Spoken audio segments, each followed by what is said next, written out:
et les néophytes, les nouveaux baptisés, et en particulier aussi les futurs confirmants qui recevront le sacrement de la confirmation dans 2 semaines maintenant, lors du rassemblement de la grande fête du Jubilé à Saint-Laurent-sur-Seine. Nous prions pour vous, nous prions avec vous, et nous nous confions à la Vierge Marie, puisque c'est elle qui nous conduit à Jésus. Je vous salue Marie, pleine de grâce, le Seigneur est avec vous. Vous êtes bénie entre toutes les femmes, et Jésus, le fruit de vos entrailles, est béni. Sainte Marie, Mère de Dieu, priez pour nous pauvres pécheurs, maintenant et à l'heure de notre mort. Amen. Nous sommes à quelques jours de l'ascension de Jésus. Nous allons fêter ce jeudi qui arrive, 40 jours après Pâques. Jésus va retourner près de son Père et il prépare ses disciples. Il nous prépare. Il fait ses adieux et leur recommande de garder sa parole.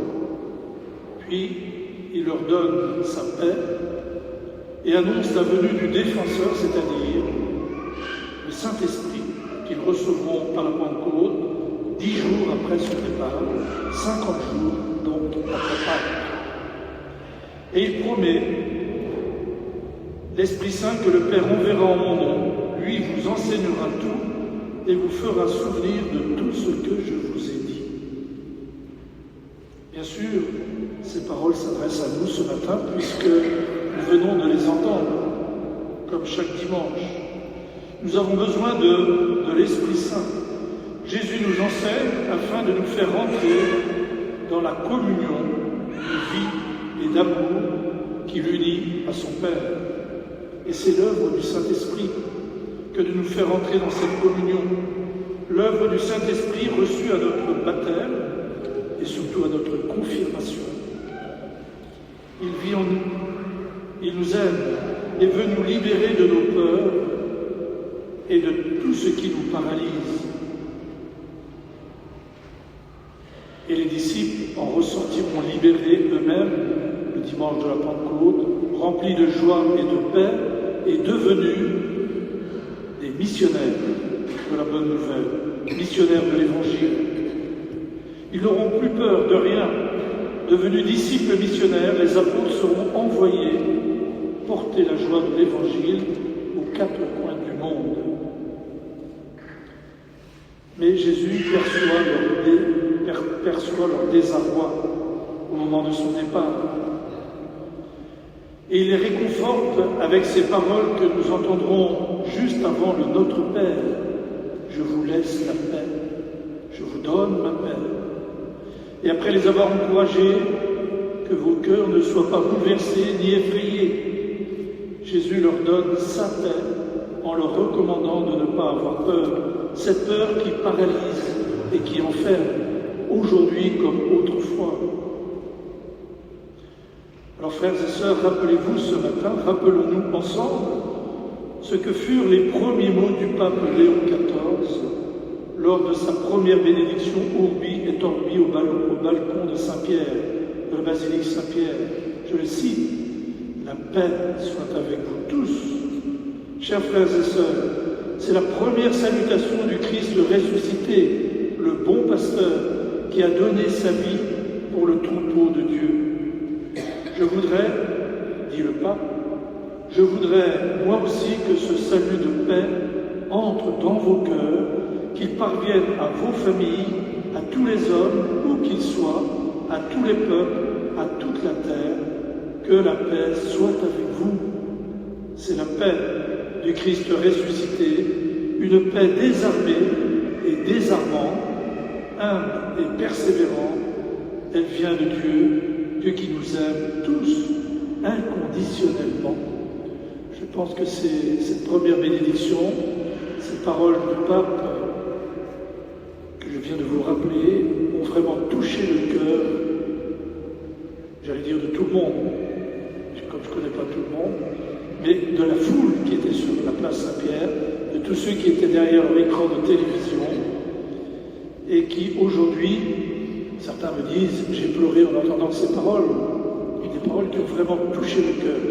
voudrais, au-delà de tout ce que je vous dis, que vous reteniez ces paroles, même les apprendre, les relire de temps en temps, et pourquoi pas les relire en famille, puisqu'il est question de la famille. Frères et sœurs, en nous invitant à la confiance, Jésus veut nous faire découvrir que son départ n'est pas une absence, car il n'y a pas de distance entre Dieu et nous.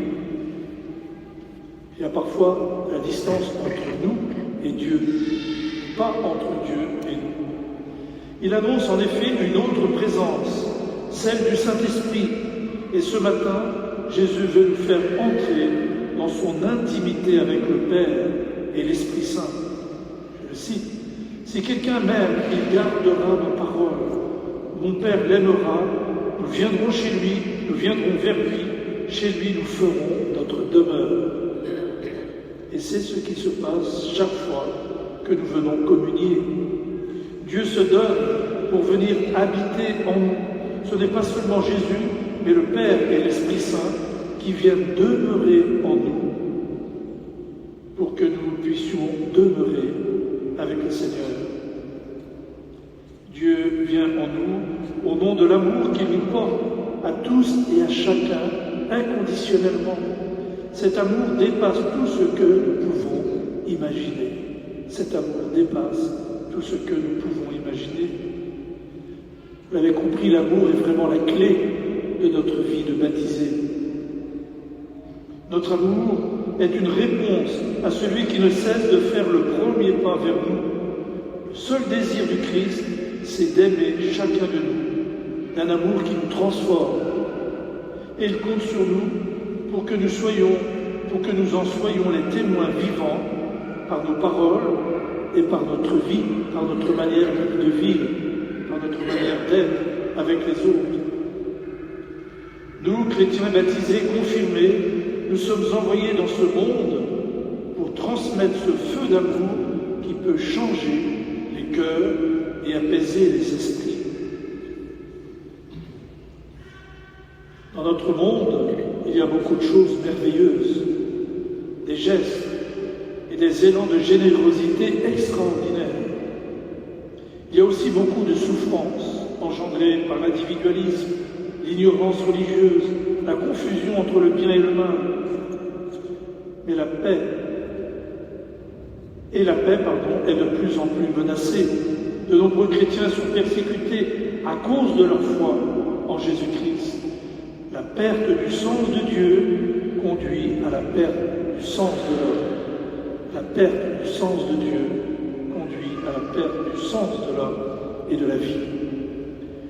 L'Église est prise dans cette tempête, mais elle continue son pèlerinage de la foi dans l'espérance, comme le rappelle cette année jubilaire. Alors, frères et sœurs, nous ne devons pas désespérer, car les signes d'espérance aujourd'hui sont très nombreux. Oui, le Christ a donné sa vie pour ce monde qu'il aime. Il a donné sa vie pour sauver l'humanité.